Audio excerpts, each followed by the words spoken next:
శ్రీ క్రోధినామ సంవత్సర కన్యారాశి ఫలితాలు. కన్యారాశి వారికి ఆదాయం 5, వ్యయం 5, రాజభోజ్యం 5, అవమానం 2.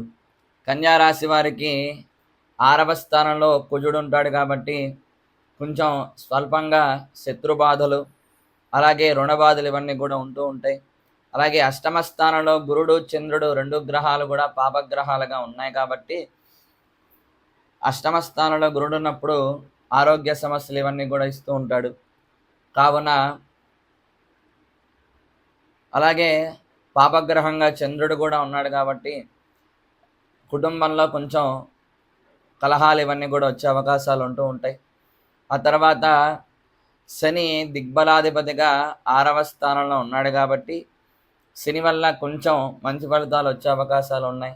ఉద్యోగంలో కానీ అలాగే అనుకున్న పనులన్నీ కూడా అవ్వడానికి